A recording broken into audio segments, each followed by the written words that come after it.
Krishna, Hare Krishna, Krishna Krishna, Hare Hare, Hare Rama, Hare Rama, Rama Rama, Hare Hare, Hare Krishna, Krishna Krishna, Hare Hare, Hare Rama, Rama Rama, Hare Hare, Hare Krishna,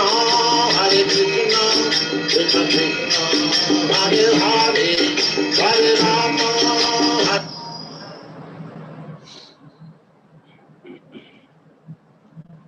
Hare Krishna.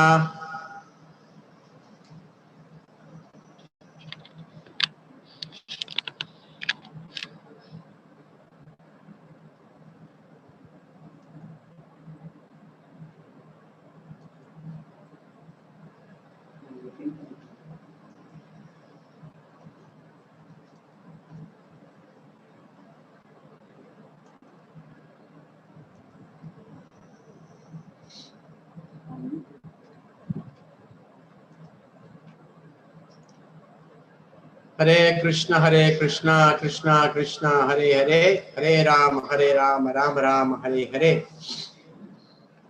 Om Ajnanatimirandhasya Jnananjanasalakaya Chakshurunmilitam Yena Tasmai Shri Gurave Namaha.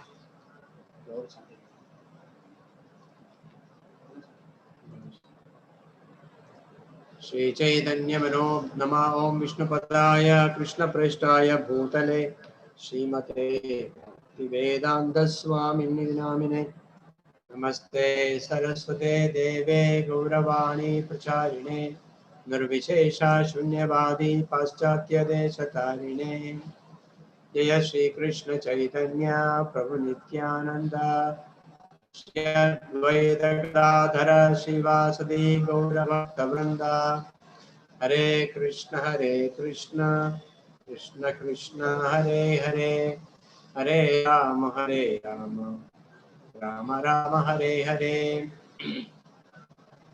Om Praveshya Namavajamimam Prasuttam Sanjeevayatthagala Shakti Dharasvatamnam Anyam Sahasrana Shramanatvagadin Pranannamo Bhagavate Purushaya Tubhyam.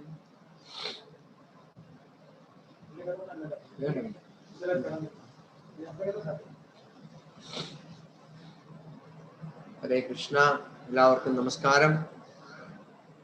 Welcome to all on this session of 6th chapter of Bhagavad-gītā. So far we have learned 5 chapters. So today we are going to do 6th chapter. So just to recapitulate, I like to remind you what we have learned. We have come a little early, so we'll just go through what we have learned earlier. Chapters we have already covered. What were the contents, just to recapitulate and remind you. The chapter 1 was setting the scene. We discussed where Arjuna wanted to observe the armies on the battlefield of Kurukshetra. So he told Krishna, kindly take me to the middle of the war field so that I can see who are all there assembled to fight with us. As the opposing armies stand poised for battle, Arjuna, the mighty warrior, Arjuna was a mighty warrior, and he sees his intimate relatives, teachers, friends in both armies. They are ready to fight and sacrifice their lives. So, overcome by grief and pity, Arjuna fails in strength. His mind becomes bewildered and he gives up his determination to fight. That was the first chapter. The second chapter, we learned the contents of Gita summarized. Arjuna submits Lord Shri Krishna as his disciple. Shristeham sadhimam tvam prapannam. And Krishna begins his teachings to Arjuna by explaining the fundamental distinction between the temporary material body and the eternal spiritual soul. Then the Lord explains the process of transmigration, the nature of selfless service to Supreme, and the characteristics of a self-realized person. In the third chapter, we have learned everyone must engage It's Karma Yoga. We have learned that everyone must engage in some sort of activity in this material world. So, but actions can either bind one in this material world or liberate one from it. By acting for the pleasure of the Supreme, selfish motives, one can be liberated from the law of karma, the action, the chain of actions and reactions, and attain transcendental knowledge of the self and the Supreme. Then we went to the fourth chapter, which is named Transcendental Knowledge. Transcendental knowledge, that is the spiritual knowledge of the soul, knowledge of God, and knowledge about their relationships between God and soul. It is both purifying and liberating. This kind of knowledge is the fruit of selfless devotional action, Karma Yoga. And then Lord explains the remote history of the Gita, whom he explained first. Verse 1, Manave Praha, Manurikshvaka Vaidavit, all those he was explaining. The remote history of the Gita, and the purpose of Gita, and significance of his periodic descendants, periodic appearance in this world, avatars to the material world, and the necessity of approaching a guru or a spiritual master. So that in this next chapter, fifth chapter, yesterday we read Karma Yoga, action in Krishna consciousness. Under the guidance of the bona fide spiritual master, he must perform action. That is what we explained in the fifth chapter. That's what Krishna explains in the fifth chapter. Inwardly renouncing their fruits, thus like a water on the lotus leaf. So the wise man, purified by the fire of transcendental knowledge, attains peace, detachment, forbearance, spiritual vision, bliss, everything. So this we learned from the fifth chapter. Now we are going on to the sixth chapter. The sixth chapter, we have the overview of six chapters like this. There are, we have divided the sixth chapter into 4 divisions. And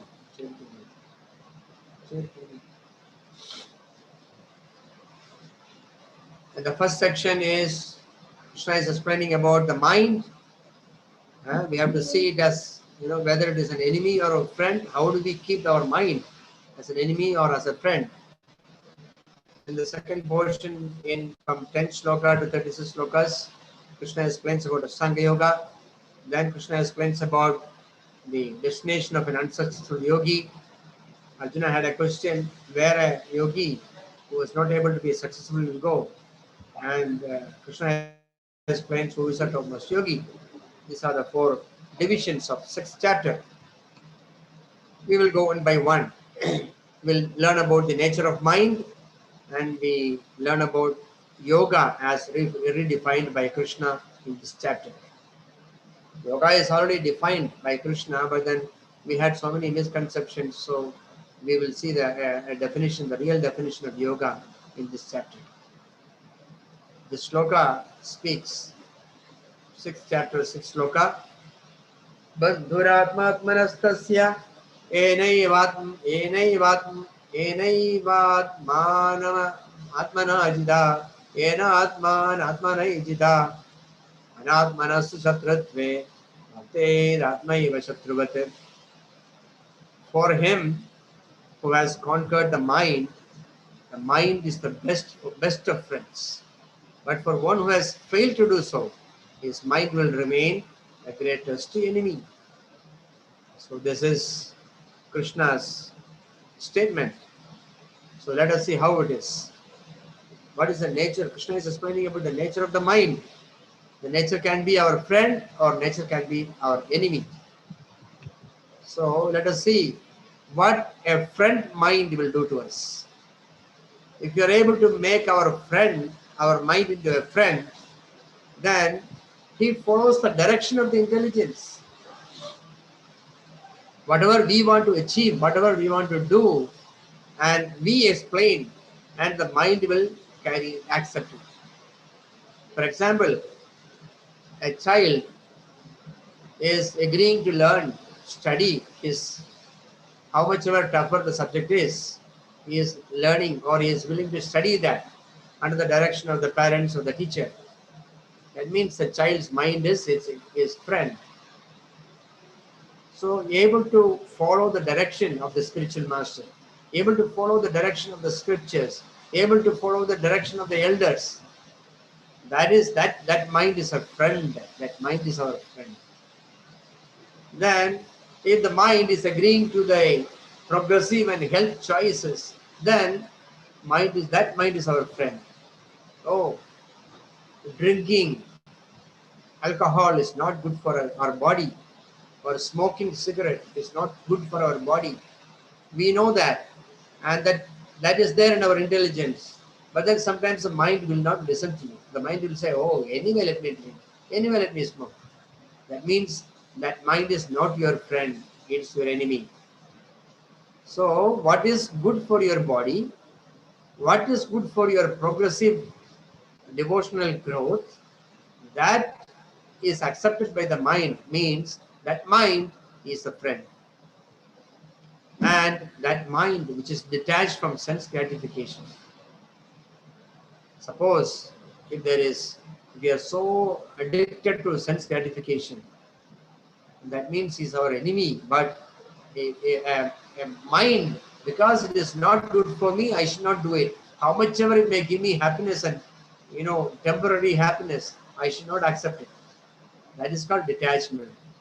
If you are detached from such sense gratification, then your mind is your friend. You can see for yourself whether the mind is enemy or a friend.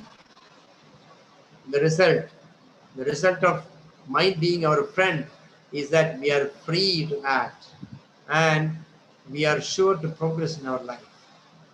This is the result of mind being our friend. Now let us see what will happen if the mind is our enemy. If the mind is our enemy, then the mind follows sinful desires like lust, anger, greed, fighting with people, and selfishness, all that follows. So such kind of a mind is our enemy. And if the mind irritates us always, agitates always on small issues, and misguide us as to what is the purpose of life, and then that enemy, that mind is our enemy. Okay, misguiding. Okay, this is what is there. I will, anyway, ultimately I will die, whether I do it or not. Like that, the mind will say and give you some kind of, support to perform sinful activities. Justify, this is good. Some or other justify this is good and do it. And such kind of a mind is your enemy. And then if you are too much attached to sense gratification, then that mind is our enemy.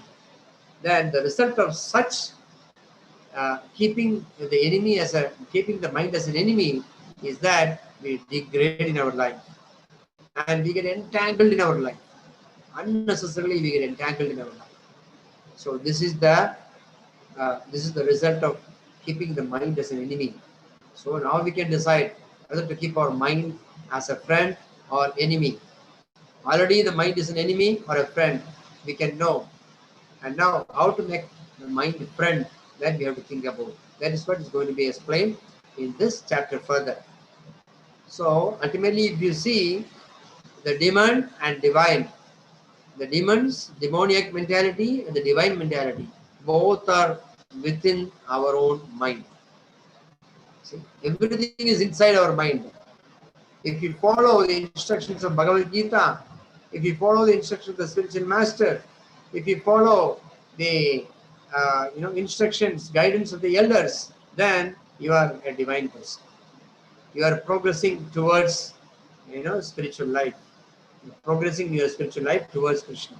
But if you are a person who is not caring for any of these things, who will just do whatever is coming into the mind, it'll be like ghost, demon.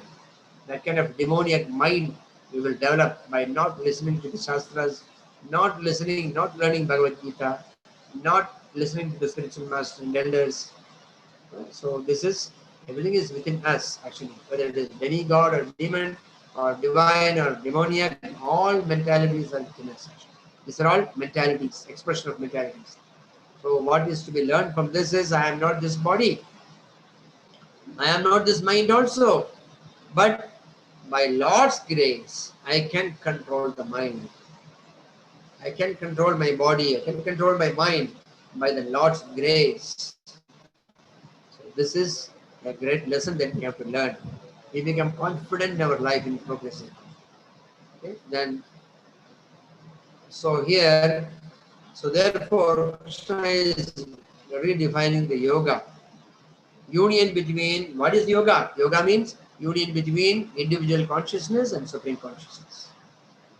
Vinchade iti yoga. That means to connect yourself with God, connect the soul with God, connect the individual consciousness with the super consciousness, supreme consciousness. This is called yoga. And yoga is not simply some breathing exercise. Yoga is not simply some physical exercise or health for healthy body. Yoga is not, happening when you are only going to Himalayas or Texanias.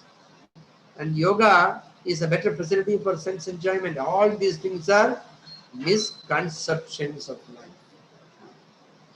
Misconceptions of yoga. Yoga is not that. Yoga is, then what is the yoga? Yoga is connecting yourself with Krishna.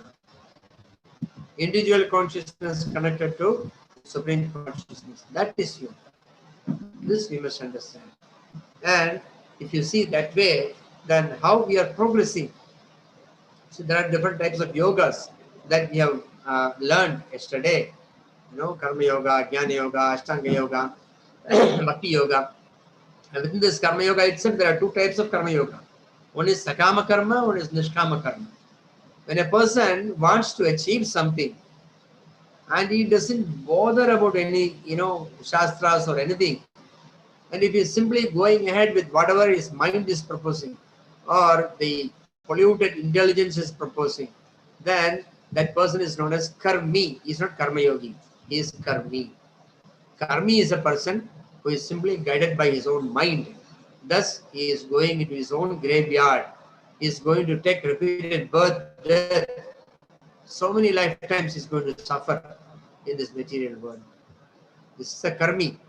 Karmi is a person who doesn't care for God, doesn't care for instruction of God, doesn't care for Bhagavad-gītā, simply do what you like to do. But Sakama karma is not like that. The Karma yoga is different. Karma yoga means, in Karma yoga itself, you accept the Shastras. You accept the elders, what elders are saying. You accept what Bhagavad-gītā is saying. And then you try to practice that in your life so that you can connect yourself with Krishna. This is Karma yoga. So sometimes, we want to do, we are attached to things, we want to gain some things. Such Karma yogis are called Sakama karmas, Karma yogis. It means lot of desire they want to achieve. But instead of going on their own mental platform, hovering on the mental platform, what they do, they take shelter of Bhagavad-gītā. They take shelter of Guru. They take shelter of Krishna. And they do activities like yajnas, homas, yagas. They perform with a desire to achieve something in the material world. And once they achieve, they are willing to offer the results to Krishna. So they are called Sakama Karma Yogis. Then you have Nishkama Karma Yogis. They are doing everything as according to the duties. They are considering whatever they want to do. They are considering that as their karma, their duty, and they are performing. They are not attached to the result. They look after the baby, they clean the house, they cook food, they go to office for working, they do everything they do, but they are doing everything as a duty. They are considering as a duty. They are not attached to the results of it. They are called Nishkama Karma Yogis. And such Nishkama Karma Yogis, they will want to develop knowledge. Sakama Karma Yogis have no time to read Bhagavad-gītā again. But they listen to some classes, they listen to somebody, and they are, at least when a situation comes, they go and ask, they consult Bhagavad-gītā, they consult a devotee, they consult their spiritual master. Sakama Karma Yogis. But Nishkama Karma Yogis, not only they consult Bhagavad-gītā and devotees and the spiritual master, they will also try to learn more and more and more. And by learning more and more, they come to know that actually they are not this body. They are not this mind. They are actually pure Brahman, part and parcel of God. Sometimes he may think, he may misunderstand that the purpose of life is to go merge with the Supreme Brahman. And they come up to the level of knowing Brahman. They come up to the level that I am not this body. Knowing that I am not this body, I am not this mind. I am something else. That is Brahman. Aham Brahmasmi, which is mentioned in the Shastras. But they won't think about Parabrahman. They think everything is Brahman. They say Jadoma, Tadapat. As many ways, there are so many goals in life. And every road will lead to Rome. This kind of philosophy they speak. And they are not bothered much about service or anything. They are happy to understand that they are not part of this material world and they will not die. I am permanent. They will think the individual consciousness will go and merge with the supreme consciousness. No, the whole consciousness. There is no supreme consciousness. They think individual consciousness will become merged with the universal consciousness. But that is against the philosophy of Bhagavad-gītā. Even though that's a finding of a Jnana Yogi, but still it is not according to the teachings of Bhagavad-gītā. In Bhagavad-gītā, Krishna says, Bahuni me viditani janmani tavacharjuna. Oh Arjuna, you and me had many births. There was never a time when we were not existing and we will not exist in future. That means you cannot merge with anything.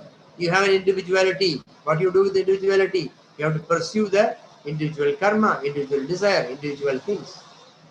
So therefore, there is no question of merging. So from Jnana Yoga, what they do is, we have to do something more.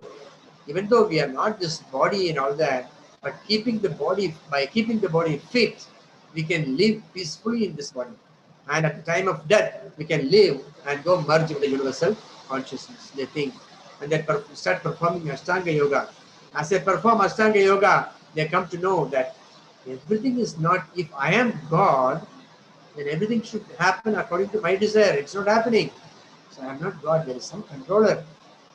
And by performing Ashtanga Yoga, they understand that the same Lord, I am Jivatma, I am the individual soul, and there is Paramatma, there is super soul within me. So they realize Paramatma, the Ashtanga Yogis, and they get mystic powers, and they can control the material nature. There's so many things they can do actually by Ashtanga Yoga. But their ultimate end of life means the ultimate aim or goal is to reach Paramatma. But then again, Paramatma is not the last word of the spiritual truth. Brahmedi, Paramatmedi, Bhagavan is the Sabdade. Bhagavan is the last word of the absolute truth. And who is that Bhagavan? And that Bhagavan is realized by devotees, by Bhakti Yoga. So now we have learned Karma Yoga, Jnana Yoga, Ashtanga Yoga, and now we have come to Bhakti Yoga, the platform of Bhakti Yoga. In the platform of Bhakti Yoga, there are three things. One is me, another one is Krishna, and then there is a process of serving Krishna. In this way, the devotee becomes completely established in relationship with Krishna. This is called Bhakti Yoga. Therefore, the direct connection with God, direct connection with Krishna is established only through Bhakti Yoga. Therefore, Bhakti Yoga is the highest in the rungs of Yoga ladder. That we have seen in the 6th chapter. So, the life's lesson is we have to choose our goal. Once you choose our goal, then that defines your role. What you are supposed to do. If you want your Sagama Karmi or Nishkama Karmi or Jnana Yogi or Ashtanga Yogi or Bhakti Yogi, what you want to do, that you have to fix. And once the goal is fixed, then there is no confusion about our role. Right? Goal and role. We know what to do to reach that goal. Okay? Therefore, so then Krishna is talking so much about Ashtanga Yoga in this chapter, in the 6th chapter. In the Ashtanga Yoga, Krishna is explaining that there are two things in Ashtanga Yoga. One is practices, physical practice and mental practice. But then there is so much difficulty in the physical and mental practices in Ashtanga Yoga. That we will see one by one.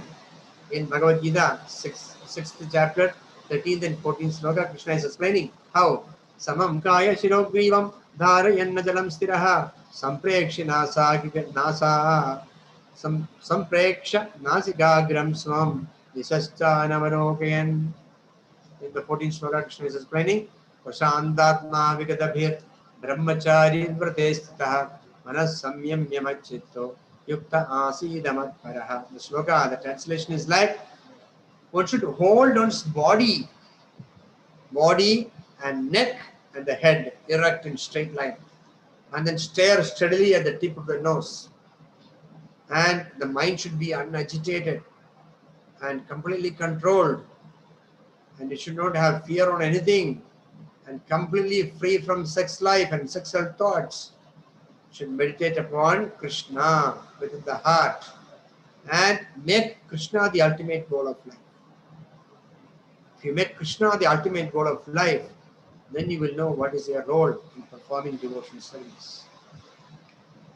Then, yato nischalati manas chanchalam astiram tatastato niyamyedat atmanyeva vasham nayet. From wherever the mind is going, mind should be unagitated. Wherever the mind is going, we should bring it back, because mind is flickering by nature.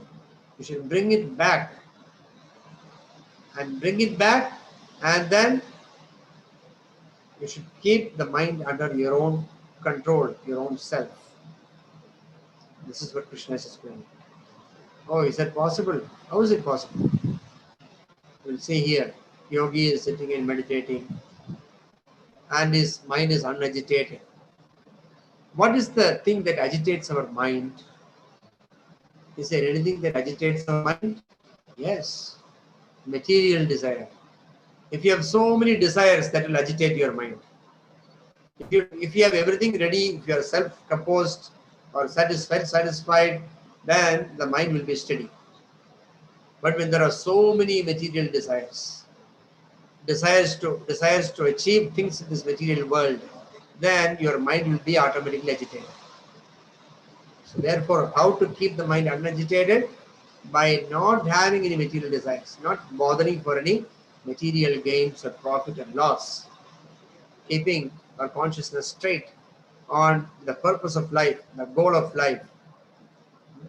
And then, how is it possible to live without any material desires?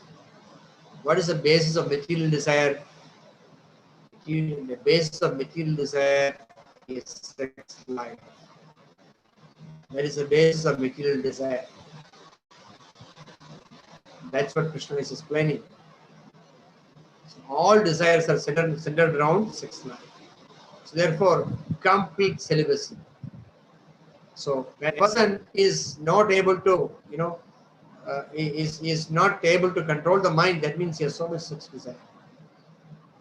And that should be controlled. Complete celibacy should be achieved. No sexual life out of marriage life. This is complete celibacy. So in that celibacy state, then the material desires will reduce. If you are celibate, material desires will reduce. And the mind will become like lamp sitting in the place where there is no wind. In a windless place, if you keep the lamp, it will steady, it will burn without shaking. If the wind comes, it will shake. If the wind comes too much, it will go off. So the mind will go off. There are so much of desire.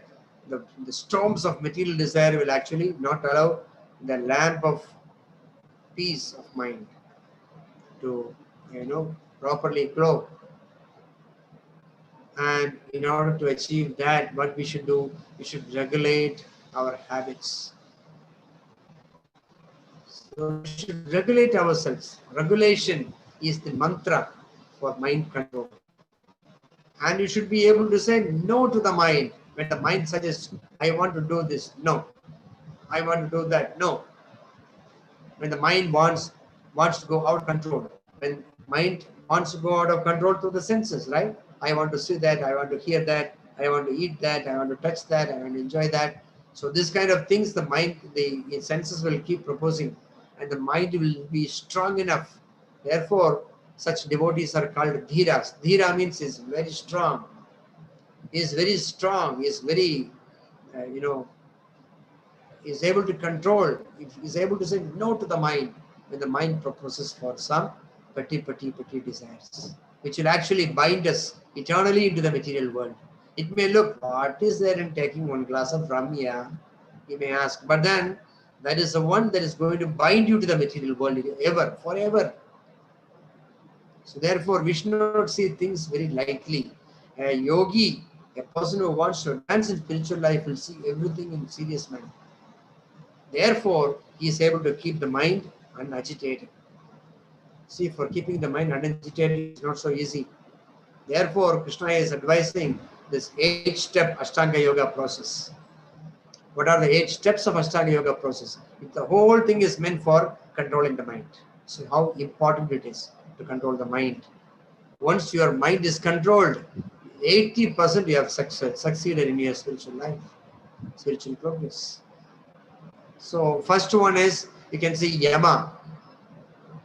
There are 8 steps: yamas, niyama, asana, pranayama, pratyahara, dharana, dhyana, samadhi. These are the 8 steps of Ashtanga Yoga, in which the yamas, that means external discipline. Yesterday we were discussing about following 4 regulative principles: no intoxication, no meat eating, no illicit sex, no gambling. Because these are the 4 pillars of these will destroy the 4 pillars of dharma. And if you remember, meat eating will destroy what pillar? Karuna, mercy, the pillar of mercy. Yoga is having, the dharma platform is having 4 legs. We explained yesterday. One is, mercy. Another one is cleanliness. Then yet another one is, like 4 things. By eating meat, the quality of mercy will die. By intoxication, the quality of tapasya will die. By gambling, the quality of truthfulness will die. So this way, by meat eating, karuna will die. Meat eating, no intoxication, no gambling, no illicit sex. The cleanliness, the pillar of cleanliness will die. So there will be no platform of dharma. If there is no platform of dharma in our life, that means we are leading a life of adharma.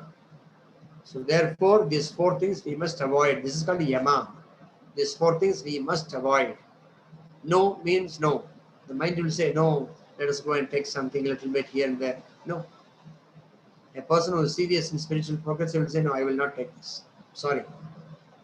The mind will be subdued at that point. And then next step is niyama. Niyama means you must do something.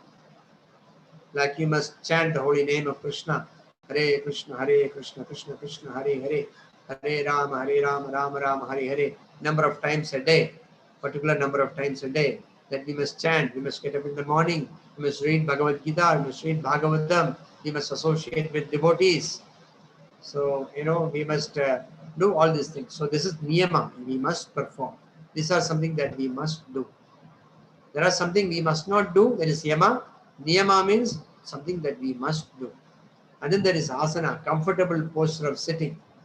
You have to be situated comfortably. Yes, there are so many asanas like Padmasana, the Sukhasana, Mayurasana. There are so many asanas. So you have to be comfortably sitting on one asana, in a sitting posture for meditating. Meditation seat. You must have a particular meditation seat, asana. And then you have, that means if you are keeping yourself sitting down, the mind is, if the body is not shaking, the mind also will not shake. It's easy to control the mind in that posture. Then you must do pranayama. There are 5 kinds of airs in our body, within our body. It's pranavayu, prana, apana, vyana, udana, samana. These are the 5 kinds of vayu air that is situated within our body.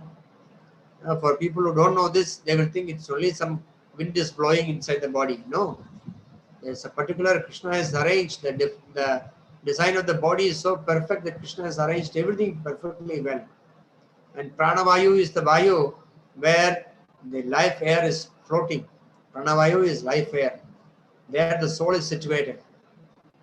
The soul is connected to the body through Pranavayu. See how important that Vayu is. And Apanavayu is the one that moves down. See, the heart beats once and blood, pure blood goes out of the heart. And that pushing, that beat, that is not sufficient to pump, to reach the blood, the entire body. So therefore, this Apana Vayu, what they do is, they will help, they will further push, after the first push of the heart, they will further push the blood to the lower portion of the body up to the toe. And then there is Udana Vayu that pushes up the blood. You know, once the heart is beaten, so the air, the blood that is supposed to go to the head will come up to the head. That is Udana Vayu's function. Then there are joints. In the joints you have Vyana Vayu. Vyana Vayu sitting in the joints, so that once it comes up to there by the influence of Apana Vayu, it will further push it down to the other portion of the body. Like every joint, there is Vyana Vayu. And that's where we have our, the white blood corpuscle for that helps us for actually fighting the external influence, immunity. That's Vyana Vayu's mercy. Then Vyana Vayu, then there is Samana Vayu, the Vayu that balances the activities of all the other Vayus. So it's kind of 5 Vayus are there. We have to actually regulate them every day. Regulate them every day, because help them regulating. Just like we take bath to purify our body and chant Hare Krishna Mahamantra to purify the soul. Similarly, to purify the internal organs, we must do pranayama. The person who does pranayama, his entire body is purified every day. And all the bad air, the bad elements are going out, pushing out through the nose, through the air. And then you get Shuddha Vayu.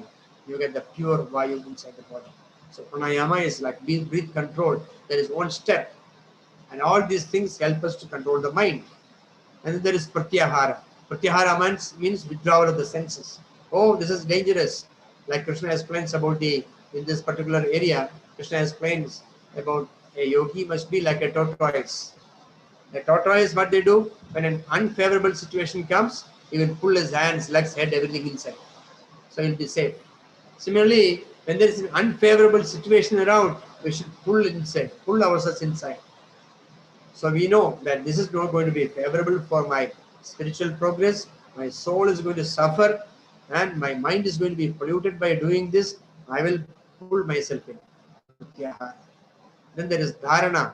Dharana means there are 2 meanings. Dharana means concentration. Dharana also means have some understanding about yourself. Have some understanding about the Supreme Self. Have some understanding what you are trying to do through the yoga system. You are trying to connect yourself with the super soul. That's the yoga system. So that is dharana. That should be there. Without dharana, without concentration, we cannot achieve anything in life. And then next position is dhyana. Dhyana means meditate. Meditate on what? Our founder Acharya Bhaktivedanta Swami Srila Prabhupada, one of the disciples went and told him that, Swamiji, when I am chanting the Hare Krishna Mahamantra, I am seeing a red light. He thought Swamiji will appreciate it. Oh, you are progressing. That means you are progressing in devotional life. That's what he expected. But Prabhupada said, okay, you keep chanting, that red light will go. All the nonsense will go. Because these are all nonsense. What is the sense? What we are supposed to meditate upon? Meditate upon Tat Vishnu Paramam Padam Sada Pashyanti Surayah Divi Vachakshuradadam Tat Viprasho Vivanya Vojja Dhruvagam Sasalindade Vishnu Yat Paramam Padam. The supreme destination is the lotus feet of Vishnu. And the devotees, the yogis, they meditate on The lotus feet of Vishnu. What is the representation of the lotus feet of Vishnu? Why don't you say Vishnu, meditate on Vishnu? No. Lotus feet of Vishnu means you have to start connecting with the Lord through the feet. So you have to perform meditation of the lotus feet of the Lord. This is what all the yogis meditate on. Dhyana. Dhyana doesn't mean there is no subject for dhyana. You meditate on how to write your examination. You meditate on how to do your job properly. You meditate on, teaching something, new ideas in management. These are also dhyana. But here dhyana is meditating on the Supreme Lord. And that way, by meditating on the Supreme Lord, you achieve samadhi. There's a misconception, samadhi means death. No, samadhi means union, reunion with the Lord. Samadhi means integration with the Lord. We are able to connect ourselves with the Lord. This is samadhi. So these are the 8 steps of Ashtanga Yoga process. It is not simply, in my free time, I am going to some yoga center to learn some yoga so that my body can be kept fit. I can enjoy nicely. That is not yoga. Yoga means samadhi is the ultimate aim of yoga. It is mentioned by Patanjali, the father of Ashtanga Yoga. The person who actually initiated Ashtanga Yoga is Patanjali. He himself said the ultimate aim is to reach Krishna, to reach Vishnu. Chanchalam, then Krishna, Arjuna is asking a question. Chanchalam hi mana Krishna, pramadi balavadridham, tasyaham nigraham manye vayo rivasudushkaram. Oh Krishna, you are asking me to control the mind, which is very, very difficult. It is more difficult than controlling the wind. So Arjuna is telling that's a fact, right? We know mind is so difficult to control. The moment we sit and thinking about the control of the mind will take us to some other place. It will distract us and totally we become zero. We'll come back to the same position. Mind is very difficult to control. So what did Krishna say? Krishna said, yes, correct. No doubt. Mind is very difficult to control. But then, abhyasa yogena tato mamichaptam dhananjaya. Abhyasa yoga. We must perform abhyasa. Wherever the mind is going, you have to bring it back to that place. That's a sloka we read earlier. Yato yado nisthiradi manas chanchalam astiram. No doubt, Arjuna, manas is mind is chanchalam, it is flickering, and astiram, it is not fixed. It is very unsteady. It's the nature of the mind. Therefore, what you should do? Tatassato niyamyedat atmanneva vasamye. Wherever it goes, you should bring it back to the control of the Atman, your control. In one sloka, he explains the whole concept. Like Krishna is saying, the whole body is like a chariot. The chariot is normally led by horses, right? There are 5 horses on the chariot. There are 5 senses. And the horses are controlled by the reins. The reins are the mind. And there is a person who drives the chariot. That person, the driver of the chariot, driver of the chariot of the body is intelligence. And who is the traveler? The soul. We are the travelers. We are sitting inside the chariot of the body, and we have given all authority, we have given the power of attorney to mind, the senses, intelligence, do what you want. And the path is so dangerous. The path is like, in the hilltop, on the side there are valleys, there are hills, there are so many things around. And there, if you just sit back and see what intelligence is doing, mind is doing, horse is doing, finished you will be there. The chariot will not reach anywhere. There will be no progress. That's why people take birth as a human being and they live the whole life without any purpose in life. Finally, they leave the body. When they leave the body, they would not have made any understanding about the self. That means they have total failure in their life. Who I am also they don't know. At the time of leaving the body also, if we don't know who we are, that is the most tragic death actually. We have not made any progress in our life. Therefore, we must know. Therefore, we must take help of Bhagavad-gītā. So here Krishna is explaining there are 5 senses.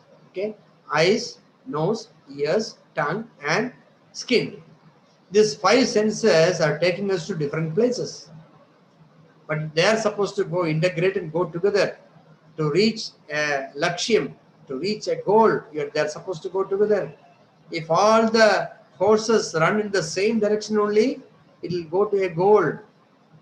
If the horses run in different directions, it will not go to the goal. That means you have to integrate the activities of our senses.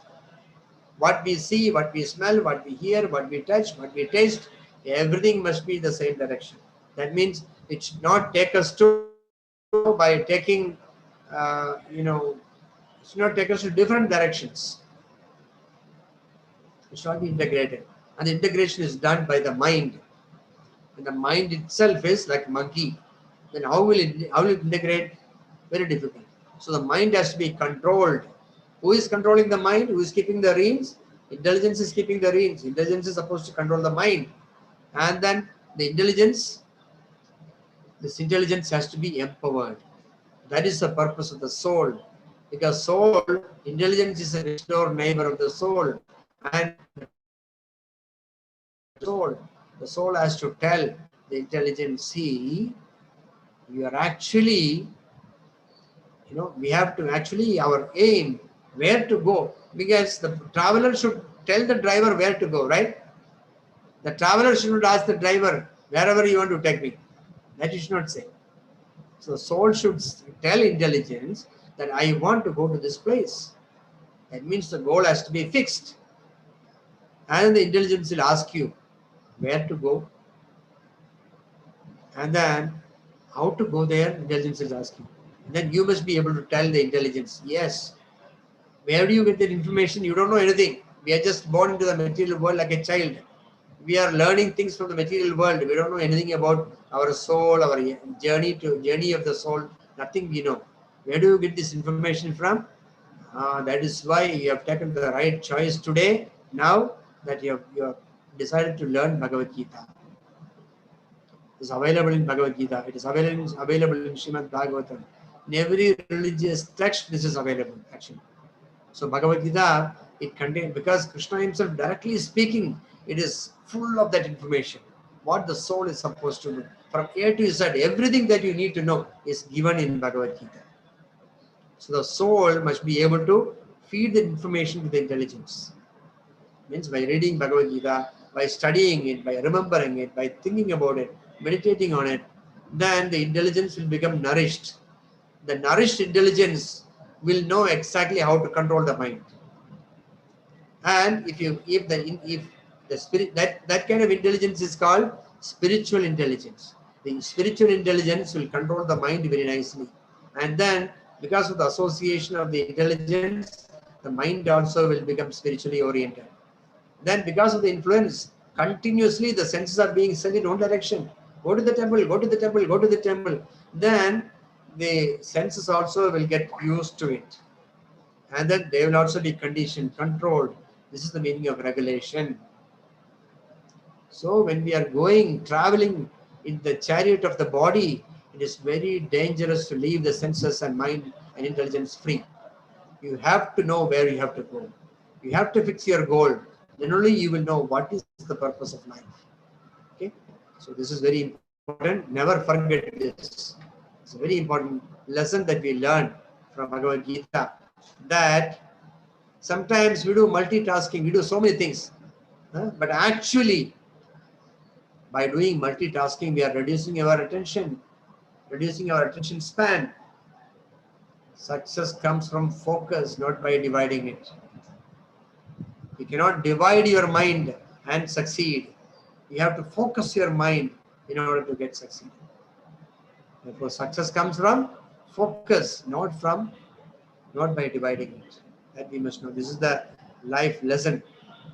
So therefore, we must not spam our mind. We must not take unnecessary things into our mind. We must not disturb our mind unnecessarily with unwanted thoughts. This is very important. Very difficult, of course. I know. It is not that I have achieved all that, but then this is what is given in Bhagavad-gītā. So we should work towards, at least we should work towards achieving it. That is human life. Then at the end of life, By the time, by Krishna's mercy, we are able to achieve all these things, then we can easily go back to Krishna. So Arjuna said, Ayadishadhayopedo yoga charadamanasa aprapya yoga samsiddhim kamgadim Krishna gashari. So Arjuna is having a doubt. Oh Krishna, say, we have started controlling the mind, we have started following the yoga system, and see, we are not able to succeed in our yoga progress. So then, I am not able to achieve self-realization. What will happen? I will lose all the enjoyment in the material world. I will also lose the destination of next life. What I am supposed to do? I will become a useless guy. I have not enjoyed in the life of material life also, spiritual life also. I will not get enjoyment. What will I do if I become unsuccessful? Krishna is telling, don't worry. Krishna is telling, prapya punyakritam lokan ushitva shashwati samaha shachiram srimatang vehe yoga brashto vijayate. Saying, the unsuccessful yogi, after many, many, many years of enjoyment of planets, higher planets like heavenly planets, and then he will be born again into a righteous family. To be born, to have a proper father and mother, to have a mother who doesn't kill the child, to have a father who looks after the welfare of the child is very important. That itself is a great fortune that we get in the material world. Because we see the greatest enemies sometimes are parents. The parents will decide, okay, by mistake I got the child, I want to kill the embryo itself. So a parent, parents having a good parent means, who will bother for you, bother to support you, bother to, lift you up, bother to grow you up well with good understanding, righteous people. If you have the righteous people as your parents, then that itself is a great fortune in life. And you will get birth in an aristocratic family. That means you will be able to further continue your progress in your spiritual life. You will not lose anything. Whatever you have done, swalpam abhyasya dharmasya trayate mahatopaya. Even if you do little bit of progress, sacrifice if you do in the Zen, that will help you a lot eternally. Actually. So Krishna says, don't worry. You will be getting a chance again to further progress only because Paramatma is watching. See, for example, it is mentioned Krishna is what he is telling is here at the time of Annaprashana, means the first meeting. First, the grains are fed to the child. It's called Annaprashana ceremony. After that, what they do is the child will be crawling 6 months, 7 months. So at that time, what they do is they keep a Bhagavad-gītā, they keep some gold ornaments, they keep some grains, they keep some flour, they keep some things around. And then they will check the inclination of the child. They will pray to Krishna, Krishna, please lead him to whatever he is in. Please reveal to us what is his inclination. We pray to Krishna. In front of Krishna, this is happening. And the child will crawl. And if the child is catching Bhagavad-gītā or Bhagavatam like this, that means the child is progressing. It's a soul who has actually progressed to the level of reading Bhagavad-gītā, understanding Bhagavad-gītā, want to know more, want to progress and go back to Krishna. And if the child is going and touching the grains, that means he is interested in business. If the child is going and catching hold of some flower, that means, he is going to be a pious person. He is going to be a mild and pious person. So this kind of inclination will be known in the beginning itself, actually. But then, actually, even if you fall from the very beginning position of spiritual progress, see, right now we are all in the beginning stage. So in this beginning stage itself, if you fall down, then what happens? At least you will go to heavenly planets and enjoy life, and then come back as a family member in an aristocratic family with higher opportunity for us to progress in spiritual life. So this is a win-win policy. So the life lesson is spirituality is a win-win situation always. You achieve, it's like shooting for rhinoceros. Even if you are not able to be successful also, people will praise you. Oh, he has tried Even trying to shoot a rhinoceros itself is a great, success. Similarly, even to try in spiritual progress, it's also a great success. Actually, it's a win-win situation always. Therefore, you never lose anything. You never lose. Salpamabesya dharmasya trayate mahadobhya. You'll be saved from the greatest of all dangers. Therefore, become that yogi, Krishna is telling. Tapassibhyo adigo yogi, jnanibhyo bhimatodika, karmibhyascha adigo yogi, tasmad yogi bhavarjuna. Oh Arjuna, you become that yogi in all circumstances. Saying a yogi is greater than an ascetic. Tapassibhyo adigo yogi is greater than an ascetic. Then jnanibhyo bhimatodika is greater than the empiricist knowledge philosopher. And karmibhyascha adigo yogi, greater than fruity worker. Then who is a yogi? There are only 4 yogas. Karma yoga, jnana yoga, ashtanga yoga, and this tapasvibhyo adigo yogi refers to ashtanga yoga. It's a great tapasvi. It's a great ascetic. Krishna is saying that yogi is greater than ascetic. That those who follow ashtanga yoga. Jnanibhyo bhimatodika is greater than jnani, who follows jnana yoga. And karmibhyascha adigo yogi is greater than a karmi, who follows karma yoga. Then what's other yoga left? Bhakti yogi. Krishna is saying, tasmad yogi bhavarjuna, you become that yogi. Krishna is saying very, very clearly. I don't know how people can misunderstand this kind of a clear statement of Bhagavad-gītā by Krishna. Tasmad yogi bhavarjuna is saying, you become that kind of a yogi who is above all the other yogis. He's bhakti yogi actually. In fact, he's telling exactly the same the next shloka. So here you can see the yoga ladder. You can see karma yoga down, and above that is jnana yoga, above that is ashtanga yoga, above that is bhakti yoga.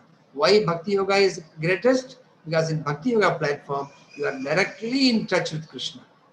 The other portions, you are actually experimenting yourself. You are actually struggling to maintain yourself and progress further. But in bhakti yoga, you get directly contact with Krishna.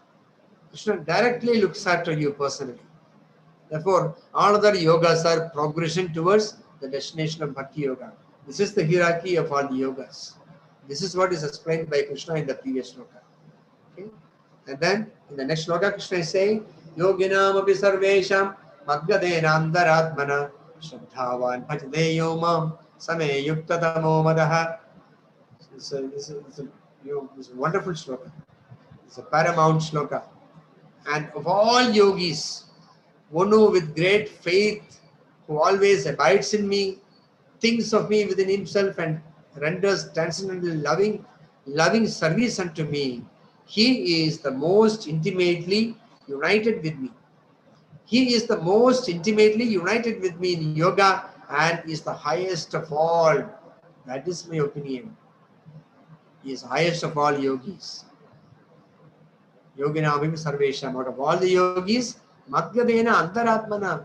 Antaratma, inside the atma, inside the mind, inside the intelligence, you're always thinking. Madgadena. I went inside their mind. That means they're thinking of me always. Shraddhavan bhajate yomam. Very carefully they're performing devotional service to me without making any offenses, without making any problems. They are simply performing devotional service to me. And samay yuktatamo madaha. Yukta, yuktatara, yuktatama. There are degrees. Yukta is a person who does properly. Yuktatara means more properly. Yuktatama means most proper person. Yogi of all the yogis is this person who is always thinking of me 24 hours a day, who is actually, keeping Krishna in the heart always. Such yogi is very rare to be seen. So Krishna is himself is saying. So, what is the topmost yoga? This chapter is known as, this chapter is Dhyana Yoga. He explains about Ashtanga Yoga, and he says the topmost yogi is devotee. So, which is the topmost yoga system? That is only Bhakti Yoga. No. Okay? Madgadena antaratmana, abides me, thinks of me within himself. And then Shraddhavan bhajade yomam, renders reverse devotional services unto me. Great enthusiasm. And then Bhakti Yoga. Therefore, Bhakti Yoga is the topmost of all yoga systems. because you get maximum result and minimum effort. You see, there are two nyayas in Sanskrit. One is called Markada Nyaya, one is called Marjara Nyaya. Markada means a monkey. You have seen a monkey, how the mother monkey carries the small monkey, child monkey. Mother monkey never carries a child monkey. It is the responsibility of the child monkey to hold on to the stomach of the mother. If the mother will be careless, she will jump from this wall to the other wall, this tree to the other tree. If the child monkey falls down, that is his own fate. Breaks the hand's leg. Mother monkey don't know anything. They don't care much. Okay. But whereas this is called Markada Nyaya. There is called something called Marjara Nyaya. Marjara means cat. The cat will take its kitten very carefully without touching the teeth. Just take like that and keep the kitten in a very secluded place where the enemies will not come and kill. Right? Take maximum care. So devotees, devotional service is like Marjara Nyaya. Krishna takes care of the devotees. Whereas the other yogis, Karma Yogi, Jnana Yogi, Ashtanga Yogi, they have to be on their own actually. They have to progress. When they come up to the Bhakti Yoga level, then Krishna looks after them very well. So there is maximum result, there is minimum effort, and there is no quality. That's what we want.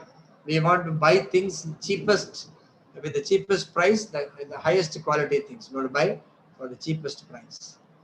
So there is no qualification required. Anybody can take up this devotion. One fine morning we can decide, yes, I am surrendering to Krishna everything. I am willing to follow what Krishna says in Bhagavad-gītā. If you do that, that's it. No prior qualification. We may be anything, it doesn't matter. Krishna will accept anybody. You have seen, Valmiki was such a rogue, which is such a thief, but then he became a great sage by following the instruction of Narada Muni, the spiritual master. So you become completely sin-free because you have decided to reach the final goal, and all the sins will get, Krishna will free you from all sins, and he will support you to progress towards him. And then Krishna takes control of our life. We don't have to worry, like how Arjuna, Krishna took control of Arjuna's life. Krishna took control of Arjuna in the battlefield of Kurukshetra and brought him out of all the dangerous things. Otherwise, Arjuna by his own capacity would not have come out successful.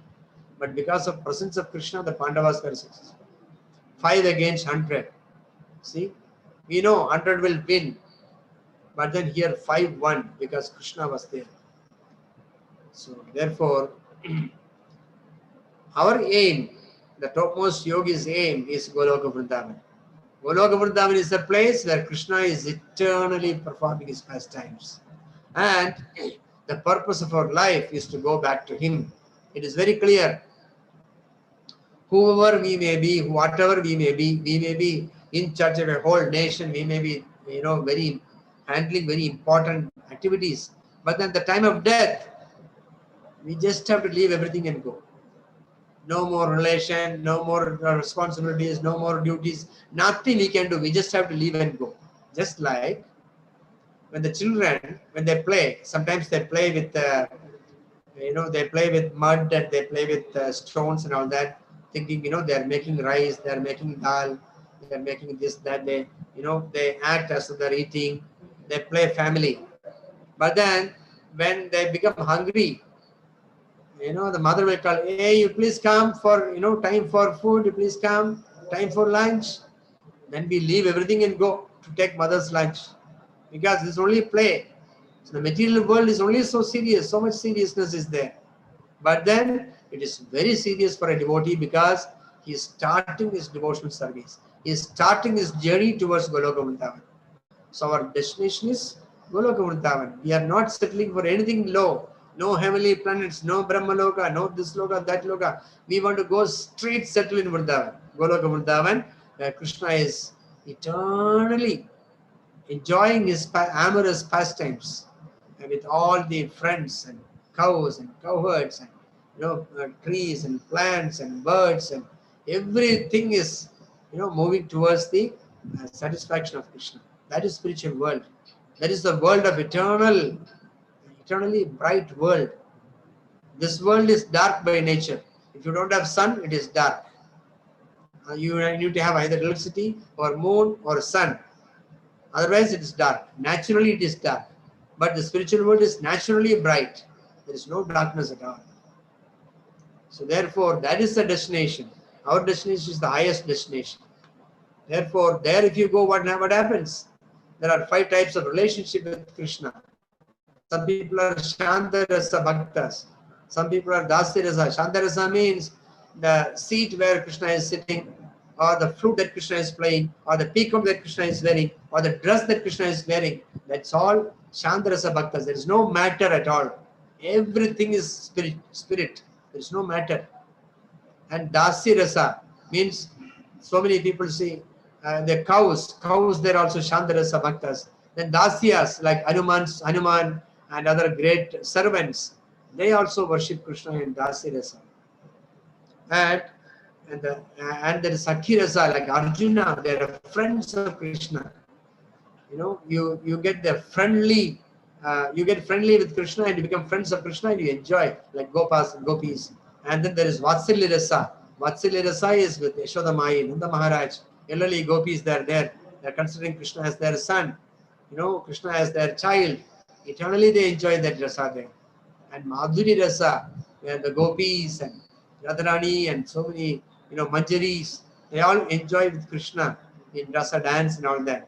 So that is nothing to do with material world, nothing to do with sensual pleasures. These are all the, the interactions with the soul.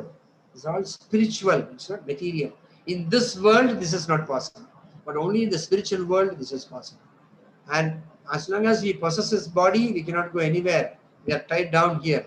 And once we are liberated, become pure spirit soul, then you can enjoy with Krishna. That is our eternal, constitutional position. We reach that. So, to summarize the whole thing, so chapter 6, we have spoken about the mind and the nature of the mind, what is yoga, how to keep the mind friend, and yoga ladder is explained, Ashtanga yoga is explained, destination of unsuccessful yogi is explained, and topmost yoga system of bhakti yoga is explained. With maximum results, with minimum effort, no qualification required, completely sin-free, Krishna takes control, we can go to Goloka. This is how we have done. Thank you very much. Take every day one small step. Read little, one shloka every day. Prabhuji, sir, I have a doubt, Prabhuji. Okay, 1 minute, let me finish. By completing the Bhagavad-gītā, we can understand completely who Krishna is, what Krishna is. Everything can be understood very nicely. Okay? Thank you very much. Prabhuji, I have a doubt, Prabhuji. Yeah. You can ask me a doubt. Prabhuji, what is the... Hare Krishna, Prabhuji. Hare Krishna, 1 second. Before you start asking the doubt, I want to actually tell you one thing. Okay? Hare Krishna, Prabhu, please come.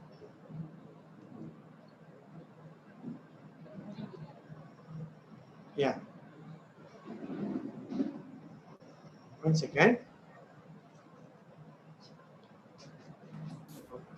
Yes, sir. 1 second. Stop. Okay. Now here, I want to invite your attention to the chat. In the chat, there is an important chat. I want to invite your attention to the chat. In the chat, there is a link that is given. HTTP. Yes, that link is given. If this Bhagavad-gītā you can have now, this Bhagavad-gītā as it is by His Divine Grace, Bhaktivedanta Swami Srila Prabhupada, you can own this Bhagavad-gītā. It's a great loss if you don't read this Bhagavad-gītā.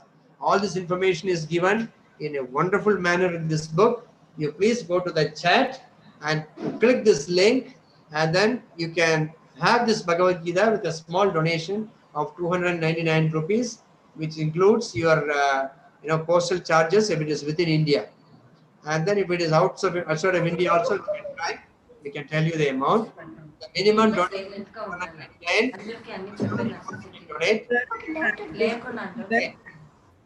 Thank you. Hare Krishna. Please make sure that everybody... Prabhuji, my name is Ashrita. I have a doubt, Prabhuji. Ashrita, tell me Ashrita. Welcome. Sir, it's not Ashrita, sir. It's Ashrit. Ashrit. Okay, Ashrit. I'm sorry, Ashit. Sir, what for Krishna?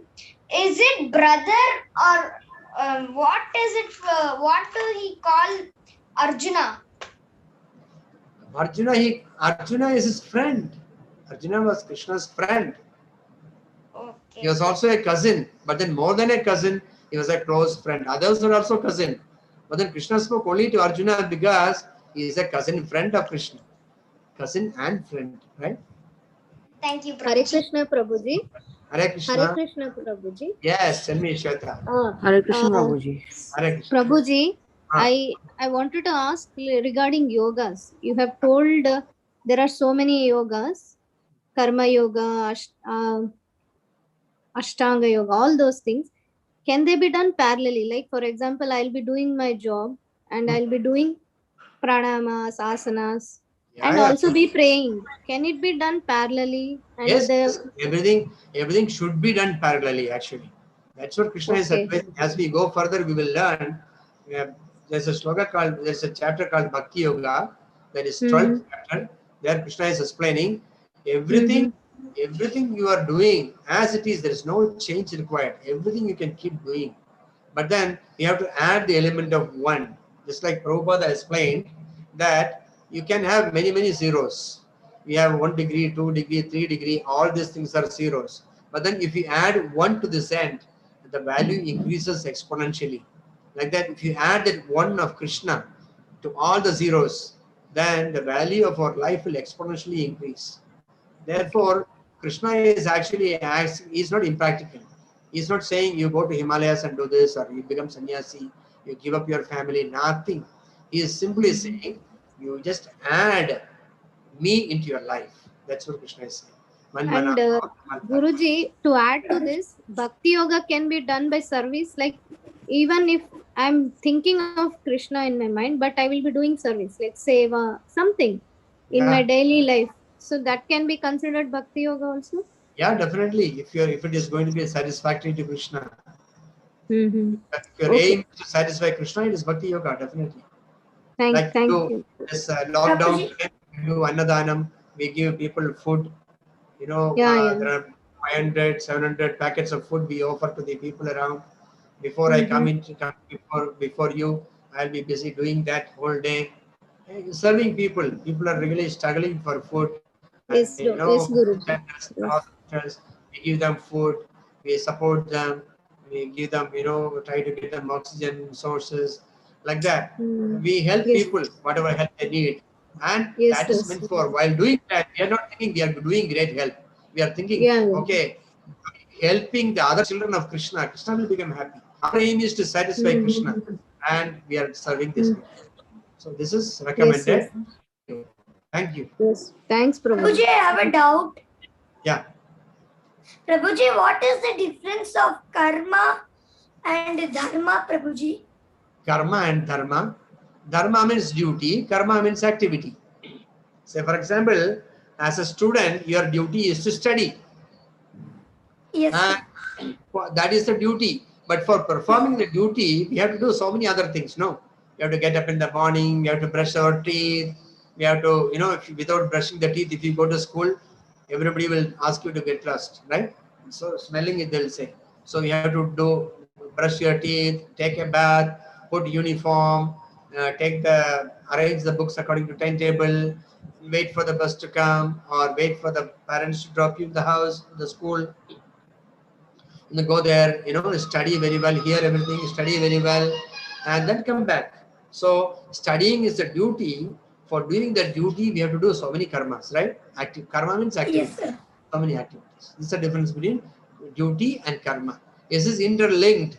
It is not independent of each other. While performing the karma, we should also do our duty, right? Okay, sir. But what is the dharma? What is the dharma? As a child, your dharma is to study. And as a soul, our dharma is to learn Bhagavad-gītā, listen to Krishna, and follow his instructions. That's our dharma. Yesterday we have, right? Okay, Prabhuji, thank you. Thank you. Hare Krishna. Hare Krishna, Prabhuji, Dan Pranam. Pranam. You said that the mind can be your enemy or friend. So my question is, how will the mind become a friend? The mind will become, you have seen that PPT, that portion you have seen, that note. The mind will become your friend if the mind is willing to listen to the authority, listen to the parents, listen to Guru, listen to Bhagavad-gītā and listen to Krishna in Bhagavad-gītā. If the mind is willing to act according to the instruction of the authority, then the mind is a good friend. If the mind is not putting you in some difficult situation, like, oh, I want to eat chocolate, but then the parents say, don't eat chocolate, your teeth will pain, means you get, the tooth will be decayed. But then you are saying, no, I want to. That means the enemy, mind is your enemy. If you listen to your parents, that means your mind is your friend. Yes, what my father is saying is correct, I will not do that. That means your mind has become your friend. So therefore, for a person who is, the mind is a friend, he will actually take to Bhagavad-gītā, study, listen to parents, listen to teachers, be a good child, good person, right? Thank you. Hare Krishna. Fall from different positions. Hare Krishna. Prabhuji, Yeah. regarding those 4 yogis, Prabhuji, Karma Yogi, Ashtanga Yoga, Yeah. Jnana Yoga and Bhakti Yoga, Prabhuji, can you please share little bit, Prabhuji, I have not understood clearly. Does that mean there are 4 different paths and we can choose any one of them to merge with God, or does that mean we are supposed to do all 4? What is the idea, Prabhuji? This is like these yogas are progressive step towards God. So progressive steps. It's like when I'm going from, my house to a railway station. There are so many different, Paths. so many different areas. Means like, Paths. yeah, go so many different bus stops or whatever you say. Okay. So there are so many different bus stops. You have to progress towards the goal. The goal is Bhakti Yoga, but then you may not be able to do directly into Bhakti Yoga. So you may do Karma Yoga, then Jnana Yoga. What we are doing is exactly that. See, you are able to now, this is nothing about Jnana Yoga, what you are learning. Theoretically, you are learning through the Zoom class. You are learning things. Okay. That is Bhakti Yoga. You are learning about Bhakti Yoga from the Zoom class. Okay. That learning is called Jnana Yoga, because Okay. Jnana is involved. And then you decide, I will not do this. I will actually fix my mind to go to Krishna. That is Ashtanga Yoga, nothing but Ashtanga Yoga. I will do pranayama, I will keep my body fit, and I will progress in my spiritual life. And then finally, when you start serving Krishna, chant the holy name of Krishna, start executing the instructions given by Krishna, that is Bhakti Yoga. So there is no different yoga systems that anybody can choose or anything. Ultimately, everybody has to come to the stage of Bhakti Yoga in order to reach Krishna. That is what is mentioned by Krishna in this chapter.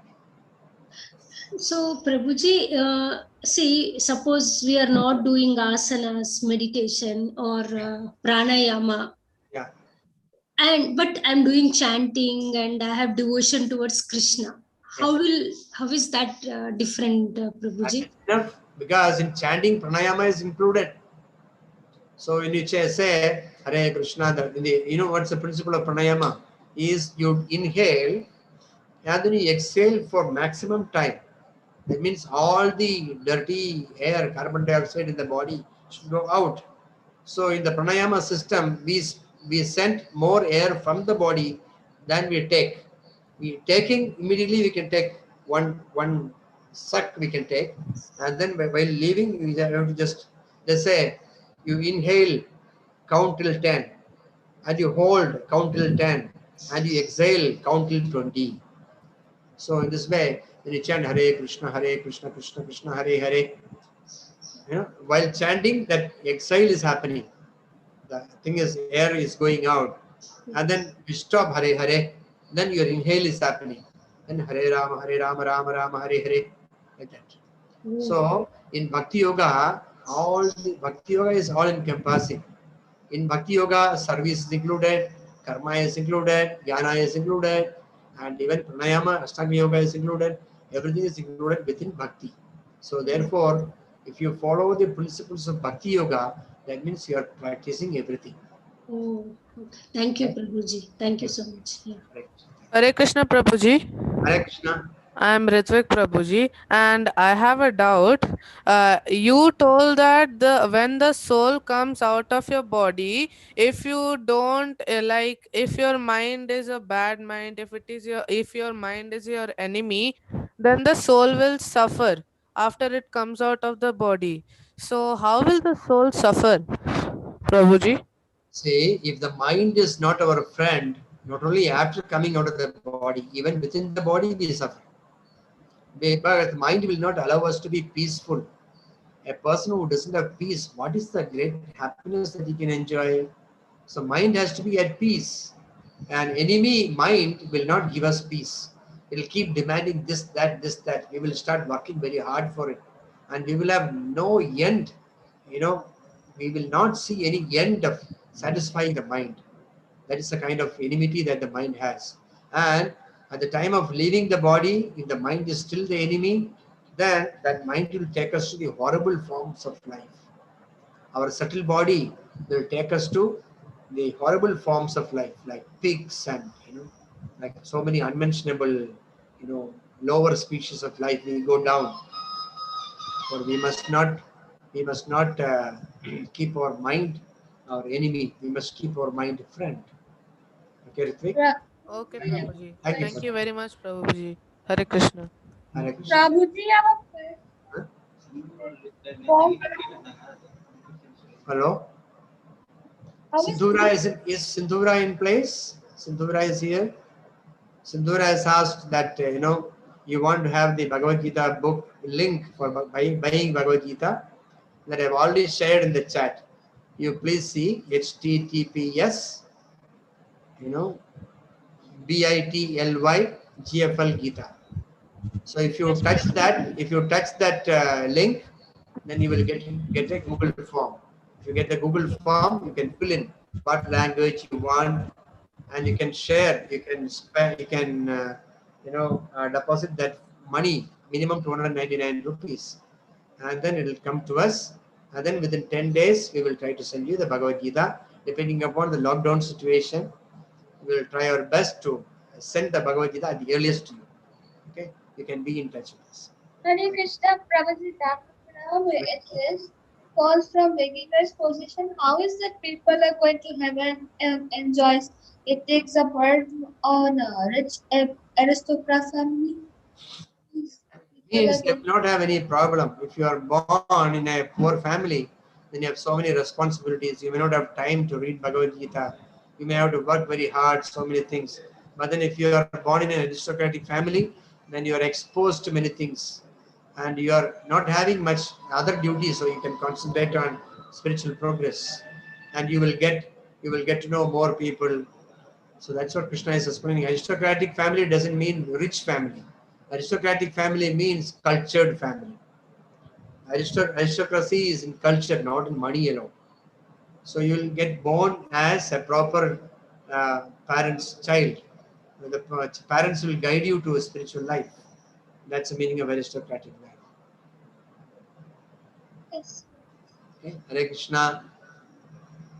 I request everybody to kindly own a Bhagavad-gītā and click this link today. Okay. Thank you very much. We'll see you again tomorrow on the 7th chapter. Thank you. Hare Krishna.